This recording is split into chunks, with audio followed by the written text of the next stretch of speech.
Buongiorno e benvenuti alla rassegna stampa di oggi, mercoledì 3 dicembre. Cominciamo dando un'occhiata ai quotidiani nazionali che dedicano l'apertura quasi tutto alle dichiarazioni di Trump sulla guerra e poi allo scandalo, l'inchiesta che sta coinvolgendo i vertici della nostra diplomazia. Allora partiamo dal Corriere della Sera. Putin minaccia l'Unione Europea, pronti alla guerra. Ieri c'è stato anche l'incontro con Witkoff al Cremlino, nessuna intesa sui territori, Trump è pessimista, la situazione è un disastro. E poi la Repubblica, anche qua vediamo scandalo a Bruxelles, fermati la Mogherini e Sannino e poi pronti alla guerra con l'Europa, Putin attacca, è un ostacolo alla pace in Ucraina.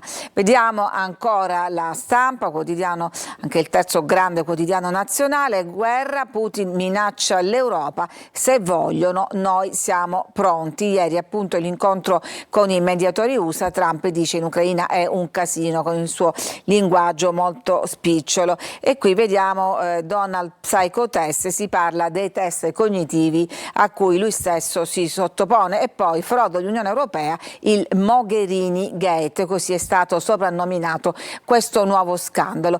Ma vediamo cosa ha detto esattamente il capo del Cremlino in queste minacce. Putin minaccia l'Europa, poi 5 ore con Witkoff e nessun accordo sulla pace. Allora, ecco qua vediamo le parole di Putin, avvertiva che se avesse iniziato una guerra con la Russia, Mosca sarebbe stata pronta fin da subito, segnali non certo rapacificanti. Come se non bastasse, ieri il leader del Cremlino si è fatto attendere a lungo, e questo viene letto come un segnale insomma non positivo. E poi se la leadership ucraina contesta le conquiste, per Putin è perché è attualmente impegnata in questioni diverse. In effetti sembra viva su un altro pianeta e poi, essendo sempre in viaggio a chiedere soldi, parla in questo caso del leader ucraino, probabilmente non ha tempo per gli affari correnti. Poi appunto le dichiarazioni considerate un attacco agli europei, ha detto Putin, si sono esclusi da soli dai negoziati quando hanno bruscamente interrotto i contatti con la Russia e adesso hanno iniziato a ostacolare gli sforzi del presidente Trump per raggiungere la pace attraverso i negoziati. Non hanno un programma di pace, dice ancora Putin, sono dalla parte della guerra e quando cercano di apportare modifica alle proposte di Trump mirano ad un solo obiettivo: bloccare l'intero processo di pace, avanzare richieste completamente inaccettabili per la Russia per incolpare la Russia del fallimento. Ha anche avvertito: non abbiamo intenzione di andare in guerra con l'Europa, ma se l'Europa volesse combattere contro di noi e lo facesse, saremmo pronti fin da subito e potrebbe verificarsi molto rapidamente una situazione in cui non ci sarebbe nessuno con cui negoziare. E questo il riferimento è alle armi nucleari che spazzerebbero immediatamente l'avversario. Il monito dietro l'affondo dello zar, Trump scelga fra noi e gli europei, è l'analisi del Corriere della Sera. La minaccia e la pace passa dall'esclusione del vecchio continente, già l'ha detto nelle dichiarazioni, gli europei boicottano la pace e lo ribadisce qua. Intanto chi legge la situazione con gli occhi del pessimismo è Trump, che dice in Ucraina è davvero un casino, la soluzione è difficile, i suoi uomini provano a mediare ma ci sono da sciogliere le questioni legate ai territori, alleanza ed esercito di Kiev. Intanto parlavamo appunto dei test a cui si sottopone il capo della Casa Bianca, Donald Trump. Sono usciti fuori perché ha insultato una reporter dicendo che non passeresti l'esame cognitivo che ho fatto io. Ed ecco qua di che si tratta, vediamo alcuni test, tra cui il cubo, riconosce degli animali, non valuta l'intelligenza ma i primi segnali di declino cognitivo lieve e quindi memoria, attenzione, linguaggio attraverso prove semplici come copiare un cubo, disegnare un orologio, seguire un percorso numeri, lettere, riconoscere animali, ricordare parole, ripetere sequenze di cifre o fare piccoli calcoli.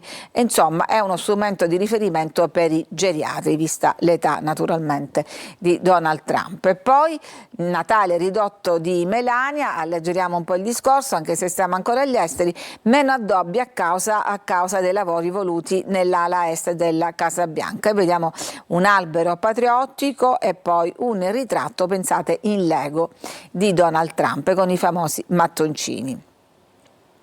Veniamo all'altra vicenda internazionale, quella del scandalo che sta coinvolgendo un ex ministro italiano, la Mogherini, e un alto funzionario della diplomazia. Bisogna dire che, notizia di ora, sono già stati rilasciati perché erano stati fermati in base ai sospetti sulle gare e l'acquisto di un edificio per favorire l'università.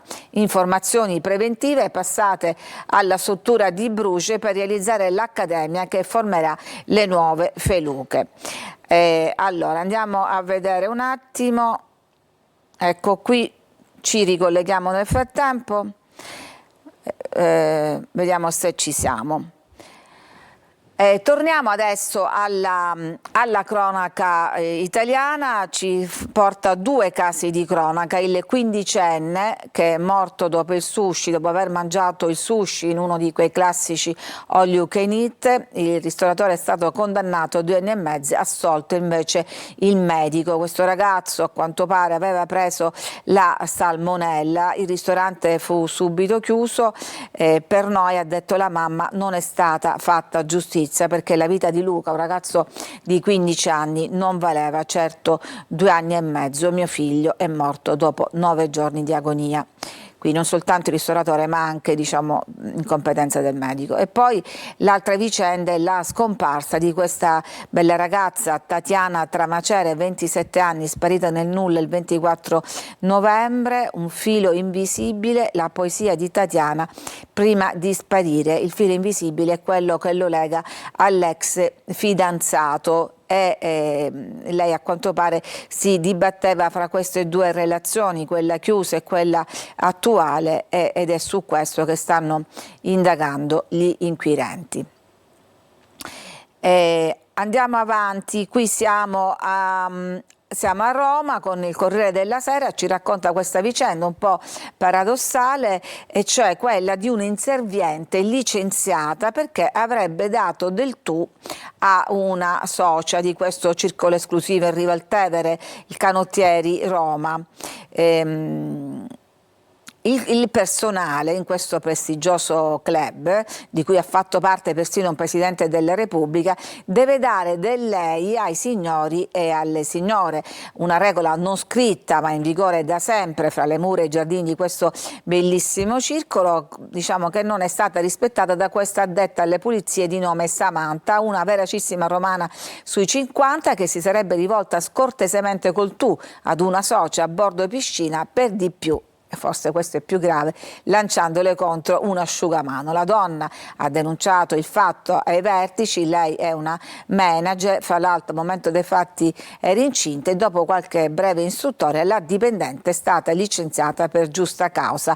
La donna, dopo aver rifiutato un'offerta economica da parte del circolo, ha fatto prontamente ricorso, e quindi, diciamo, prima l'orgoglio e la dignità rispetto ai soldi. Torniamo ad occuparci del caso Garlasco, perché? Perché dopo 18 anni spuntano delle foto inedite. Qui vediamo Andrea Sempio, entrato nell'inchiesta di recente, un giovane Andrea Sempio, nel giorno del delitto nei pressi della casa di Chiara Poggi. Le ha diffuse questa YouTube che si occupa di cronaca nera, diciamo, ha ricevuto un sacco di visualizzazioni e di notorietà. Le foto, il crimine ci appassiona perché parla di noi, e sono delle foto che ritraggono sia Andrea Sempio, sia le gemelle, sia la madre nei pressi della villetta, e a quanto pare avvalorerebbero le dichiarazioni appunto di Andrea Sempio. Andiamo avanti, un'altra storia, assiderato e riportato in vita, il corpo a 21 gradi, un miracolo. Questa è la storia di un 18enne di Como che si era perso durante un trail in montagna. Quando l'hanno ritrovato il cuore era fermo e sono riusciti a salvarlo. Davvero una storia che ci lascia senza parole. E poi c'è la classifica delle migliori scuole d'Italia, il liceo migliore si trova in Veneto, bocciati i quadriennali. A Palermo, per tornare in Sicilia, vince il liceo classico Giuseppe Garibaldi, seguito da Vittorio Emanuele, mentre l'Umberto I scende. E in chiusura parliamo di Sandokan, perché c'è il remake in questi giorni in onda sulla Rai, a 50 anni dalla prima serie, e qui vediamo i due protagonisti a confronto, da una parte il mitico Kabir Bedi, dall'altra l'attore turco Can Yaman. Pensate che la prima puntata del primo Sandokan, andata in onda il 6 gennaio del 76, fu vista da 27 milioni di spettatori ed era un record anche per l'epoca, quando c'erano meno canali. Questa di ora ha avuto quasi 6 milioni di spettatori, gli spettatori delle prime due puntate, che non è per niente male, perché cosa dice? Per arrivare su una rete generalista a 6 milioni di spettatori ce ne vogliono di studio e di energia e anche di set. Ed ecco una curiosità: molta delle scene della cosiddetta Malesia è girata in Calabria, ma anche in Thailandia e in Madagascar. Marianna, la perla di Labuan, è una giovane donna in grado di grande consapevolezza e volontà di indipendenza, detesta la chiaccia e naturalmente è vista in chiave moderna. Can Yaman, occhi di bragia, preparazione fisica e tecnica nel maneggiare la spada, grande uso dei social, grande successo per le prime puntate, naturalmente grandi polemiche nel confronto col capolavoro allora di Sergio Sollima, uno dei più grandi autori dello spaghetti western, assieme a Sergio Leone e Sergio Corbucci, tre Sergi. E naturalmente delle avventure che qualcuno fanno rimpiangere il vecchio Sandokan, qualcuno dice non è nostalgia, lo hanno visto anche i giovani. E con questa operazione un po' nostalgica ci fermiamo, c'è una pausa e poi torniamo a leggere i giornali regionali. A tra poco.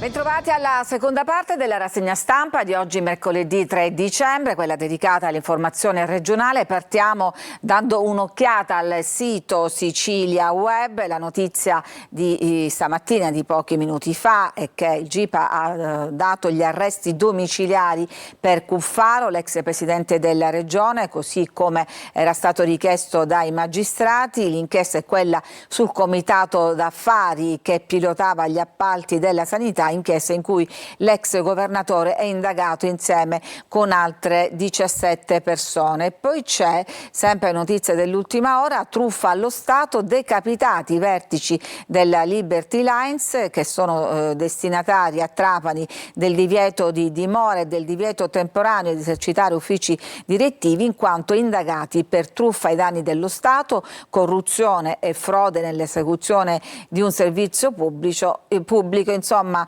illeciti finanziamenti, sequestro di 184 milioni. E poi l'ultima notizia che vi do come ultima ora è questa scossa di 3.6 registrata nel Messinese alle 23:16 di ieri sera nel nord-est della Sicilia, tra i comuni di Tale e di Rometta. Non si segnalano però danni.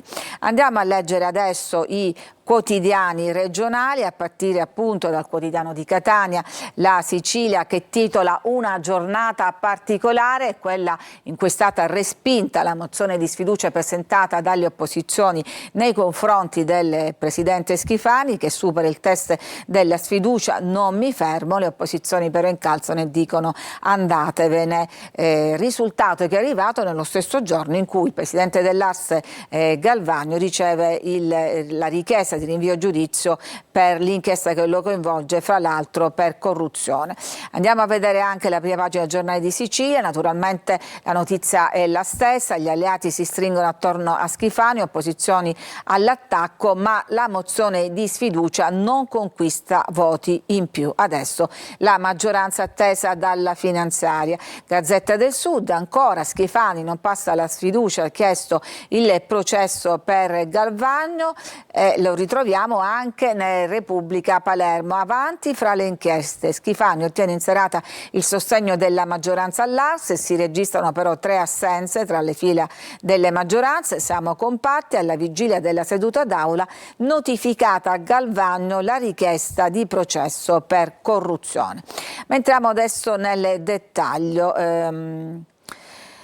Glielo chiede in nome di Dio, andatevene, tuonava inizio, siamo sulla Sicilia, inizio seduta il capogruppo del Movimento 5 Stelle Antonio Di Paola, anche se alla fine la citazione più giusta sarebbe stata molto rumore per nulla, perché come abbiamo visto la mozione è stata respinta, cosa tra l'altro preventivabile, votata da 26 deputati, come anticipava già il pallottiere virtuale dei giorni scorsi, si ricompatta la maggioranza di centrodestra, per nulla scalfita dagli accuse di un'opposizione che comunque trova un modo per riconoscersi come piattaforma da cui far decollare il progetto dell'alternativa. Non è chiaro ancora se con o senza Cateno De Luca, che a proposito di decollo ha avvisato il campo largo. Ultima chiamata per l'opposizione, ha detto De Luca, per lavorare a un progetto civico e autonomista, poi andrà avanti per conto proprio, dopo essersi avvicinato nei mesi scorsi proprio a Schifani.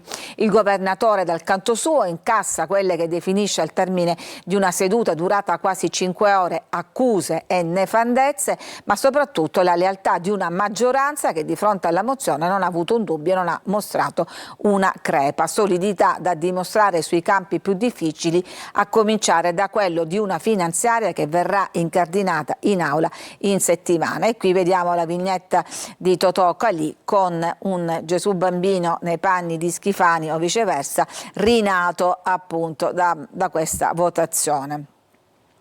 E infatti ad attenderlo c'è appunto la finanziaria. Fronda interna le insidie della manovra, questa è l'analisi di Repubblica che guarda al futuro, perché futuro su cui si addensano molte nubi, secondo Repubblica, quello di Schifani, perché la partita per la futura corsa alla presidenza della regione si deciderà soprattutto sullo scacchiere nazionale, che a quanto leggiamo vuole archiviare Schifani. Siamo il primo partito, abbiamo solo 3 regioni, dice Fratelli d'Italia, uno scenario che adesso anche dentro Forza Italia non sembra del tutto fantasioso, quello di mettere da parte Schifani, perché continuiamo la lettura, è proprio dentro il suo partito che Schifani potrebbe trovare le resistenze maggiori, non solo nel gruppo regionale, ma addirittura nazionale. Ad esempio qua si legge che a non volerlo sarebbe addirittura Marina Berlusconi. Insomma, nessuno sembra voler parlare più della ricandidatura del governatore. Andiamo avanti, appunto in quella giornata in cui è arrivata anche la richiesta di processo per Galvagno con le accuse di corruzione, peculato e truffa.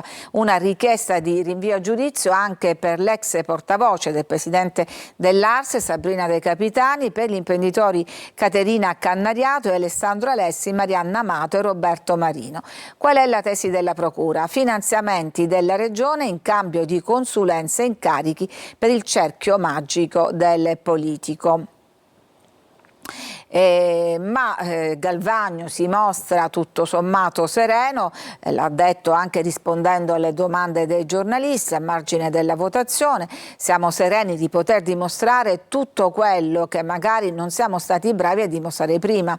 Abbiamo voglia ed esigenza di chiarire quanto prima i fatti rimasti contestati.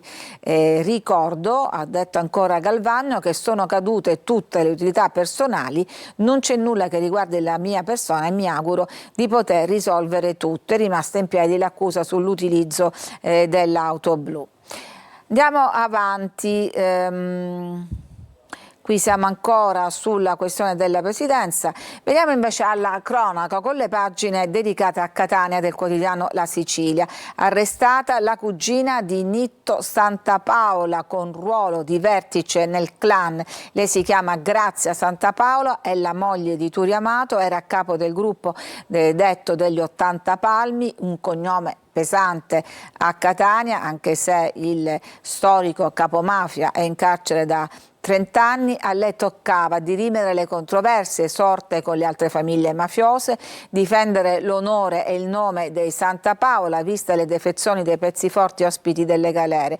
Forte di questo nome che porta e delle sue parentele strettissime, a tutto questo pensava dunque Grazia Santapaola, assurta al ruolo di vertice perché cugina del boss Nitto e moglie appunto di Salvatore Amato. Ma anche questa testa è stata decapitata perché ieri i carabinieri del Rossa hanno eseguito un'ordinanza di custodia cautelare per il reato di associazione mafiosa. E questo per quanto riguarda Grazia Santapaola. Parliamo però ancora di mafia perché si profila l'ombra della stidda sul rapimento del figlio dell'imprenditore di Nicosia, un sequestro lampo che sembrava anomalo nelle prime ore ma che si è rivelato una vera e propria forma di estorsione. Siamo arrivati a 3 arresti per sequestro di persona a scopo di estorsione da parte della DDA di Catania. Fra questi 3 arresti c'è anche quello che è considerato l'uomo che voleva ricostituire la famiglia a Vittoria. Chi lo ha prelevato questo ragazzo e rilasciato dopo 24 ore l'avrebbe fatto per riscuotere un riscatto che sarebbe potuto arrivare anche dopo la liberazione della vittima, come ormai consuetudine tra i criminali che commettono questo tipo di reati. Allo stato però, si precisa, non c'è alcuna prova che sia stato versato e questa è la prima ipotesi. La seconda ipotesi, non ufficiale, è quella che il rapimento lampo sia stato un avvertimento mafioso alla famiglia del ragazzo, il cui padre è un grosso imprenditore nel settore ortofrutticolo. Perché avvertimento mafioso? Perché 2 dei 3 arrestati ieri notte dalla polizia di Ragusa vantano un pedigree criminale di tutto rispetto. Il capo della banda, promotore, ideatore ed esecutore materiale del sequestro è appunto questo Stracquadaini, latitante da oltre un anno, è appunto accusato di voler ricostituire la famiglia. C'è anche l'intervista a questo giornalista che ha denunciato quello che succede e che per questo è sotto protezione e dice: Stracquadaini è il nuovo capo di un'alleanza ibrida. Gli arrestati sembrano più vivendieri che sequestratori, lui fu il primo a ipotizzare lo scenario mafioso dietro questo sequestro che a quanto pare non è neppure un episodio isolato.